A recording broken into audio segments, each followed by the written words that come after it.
بسم اللہ الرحمن الرحیم۔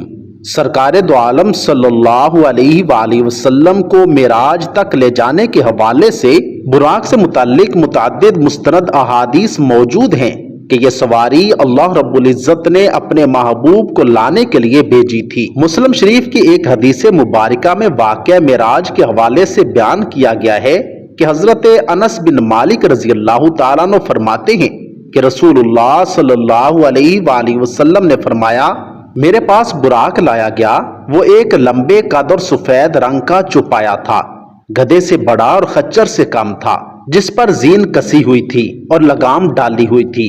حضور نبی کریم صلی اللہ علیہ وآلہ وسلم کی سواری بننے کی خوشی میں اس براق کے رقص کی وجہ سے آپ صلی اللہ علیہ وآلہ وسلم کا اس پر سوار ہونا مشکل ہو گیا، تو حضرت جبرائیل علیہ الصلوۃ والسلام نے اسے کہا، کیا تو حضور نبی اکرم صلی اللہ علیہ وآلہ وسلم کے ساتھ اس طرح کر رہا ہے؟ حالانکہ آج تک تجھ پر کوئی ایسا شخص سوار نہیں ہوا جو اللہ تعالیٰ کی بارگاہ میں آپ صلی اللہ علیہ وآلہ وسلم جیسا معزز و محترم ہو۔ یہ سن کر وہ براق شرم سے پسینہ پسینہ ہو گیا۔ نبی اکرم صلی اللہ علیہ وآلہ وسلم نے مزید فرمایا کہ براق کا قدم نظر کی انتہا پر پڑتا تھا۔ میں اس پر سوار ہو کر بیت المقدس تک پہنچا، جس جگہ انبیاء کرام علیہم الصلاۃ والسلام اپنی سواریوں کو باندھتے تھے، وہاں میں نے اس کو باندھ دیا۔ امام علی رحمۃ اللہ علیہ فرماتے ہیں، معراج کی رات حضور انور صلی اللہ علیہ وآلہ وسلم کی سواریاں 5 طرح کی تھیں۔ نمبر 1، مکہ سے بیت المقدس تک براق پر۔ نمبر 2، بیت المقدس سے آسمان دنیا تک نور کی سیڑھیوں پر۔ نمبر 3، آسمان اول سے 7ویں آسمان تک فرشتوں کے بازوؤں پر۔ نمبر 4، 7ویں آسمان سے سدرۃ المنتہا تک حضرت جبرائیل علیہ الصلوۃ والسلام کے بازو پر۔ نمبر 5، سدرۃ المنتہا سے مقام قاب قوسین تک رفرف پر۔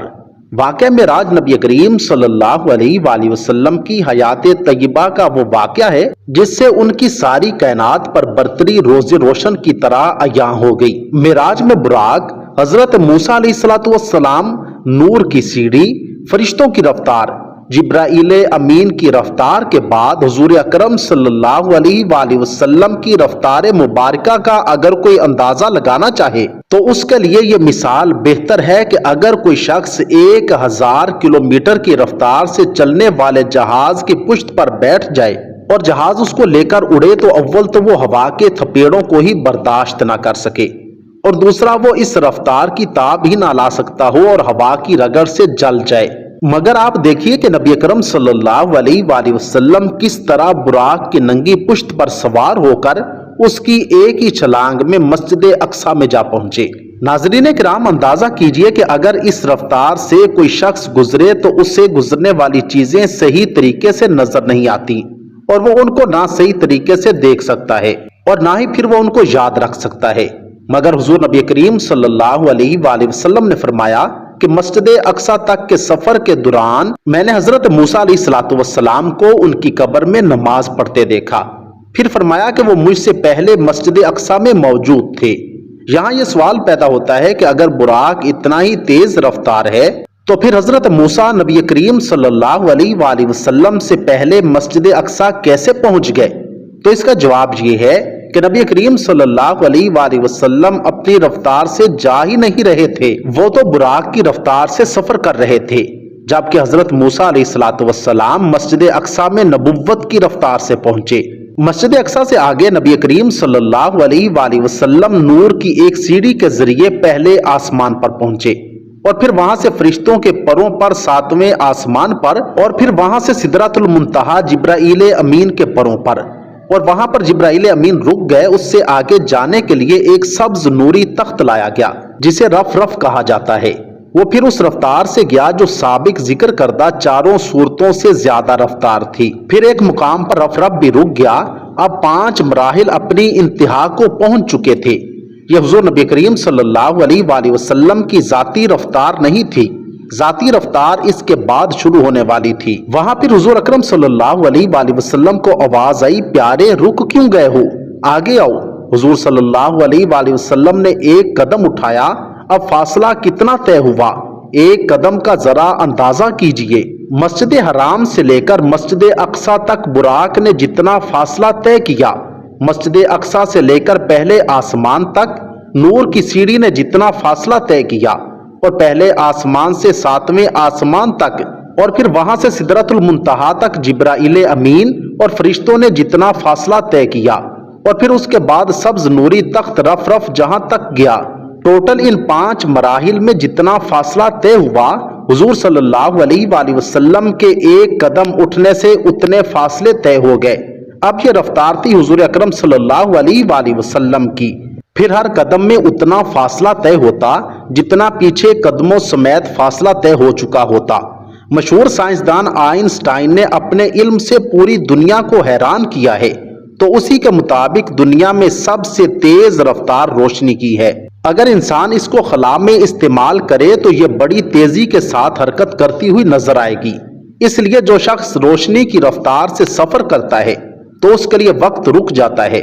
مثال کے طور پر آپ کسی تیز رفتار ٹرین میں سفر کر رہے ہیں، اگر اس کی رفتار کم ہو تو آپ کو وہ نظر آئے گی، اگر اس کی رفتار حد سے زیادہ تیز ہے تو وہ آپ کی آنکھوں سے بڑی تیزی کے ساتھ گزر جائے گی، جس کے گزرنے سے آپ کو اس کی رفتار کے بارے میں علم ہی نہیں ہوگا، اس پر سفر کرنے والے کے لیے وقت رک جائے گا۔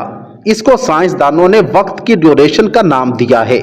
برق کے معنی روشنی ہے، جس کی رفتار پر سیکنڈ 3 لاکھ کلومیٹر ہے، یعنی کہ روشنی اس دنیا کے گرد 1 سیکنڈ میں 7 چکر کاٹ سکتی ہے۔ برق کی جمع براق ہے۔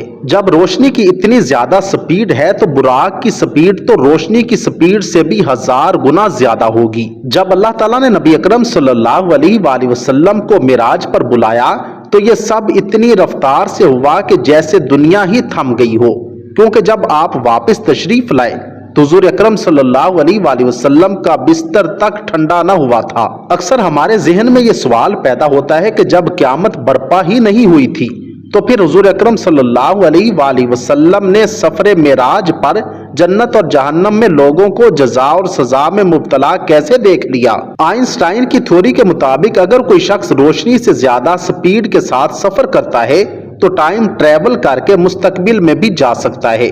اس کے علاوہ حدیث میں یہ بھی ذکر ہے کہ نبی اکرم صلی اللہ علیہ وآلہ وسلم 7 آسمانوں کے دروازوں کو ایک ایک کر کے عبور کرتے ہوئے اللہ تعالیٰ تک پہنچ گئے۔ آج سائنس بلیک ہول کے بارے میں جانکاری پیش کرتی ہے۔ یہ بات اللہ کے نبی صلی اللہ علیہ وآلہ وسلم نے 1400 سال پہلے ہی بتا دی تھی، کیونکہ اس وقت نہ تو کوئی پیمائش کرنے کے لیے پیمانے تھے اور نہ ہی کوئی سائنسی آلات تھے جس کی وجہ سے وہ پیمائش کر سکتے تھے۔ کچھ روایات میں آتا ہے کہ براق کے 2 پر تھے، جو کہ بالکل غلط ہے۔ یہ سب ہندوؤں کی پھیلائی ہوئی باتیں ہیں کہ براق کے 2 پر تھے۔ ہندوؤں نے یہ باتیں محض اس لیے پھیلا رکھی ہیں کہ وہ ایک ایسی دیوی کی عبادت کرتے ہیں کہ جس کے 2 پر تھے۔ اب اسی طرح کی باتیں ہمارے مسلمان بھائیوں نے بھی براق کے لیے گھڑ لی ہیں۔ اس کو ہم سائنسی طریقے سے سمجھنے کی کوشش کرتے ہیں کہ اگر یہ بات سچ ہے کہ براق کے 2 پر تھے تو آسمان کے بعد خلا شروع ہوتی ہے جہاں ہوا موجود ہی نہیں ہوتی، تو اس جگہ کو براق نے کس طرح عبور کیا ہوگا؟ کیونکہ وہاں تو ہوا موجود ہی نہیں۔ اگر براق نے پروں سے اڑنا ہوتا تو وہ خلا میں سفر ہی نہ کر سکتا۔ اسی طرح ہندوؤں نے یہ باتیں بھی بنا رکھی ہیں کہ براق کا چہرہ ایک خوبصورت لڑکی جیسا تھا، جبکہ ایسا ہرگز نہیں۔ ناظرین کرام، سفر معراج کو کافی حد تک آج کی سائنس نے بھی تسلیم کر لیا ہے، اور اب وہ وقت دور نہیں ہے کہ جب ساری دنیا ہمارے نبی کے اس معجزے کو سچا کہنے پر مجبور ہو جائے گی۔ اللہ رب العزت سے دعا ہے کہ اللہ رب العزت ہمیں سچے رب کے، سچے نبی کے، سچے دین پر استقامت عطا فرما دیں اور اسی پر ہمارا خاتمہ فرما دیں۔ کمنٹ سیکشن میں آمین ضرور لکھیے گا۔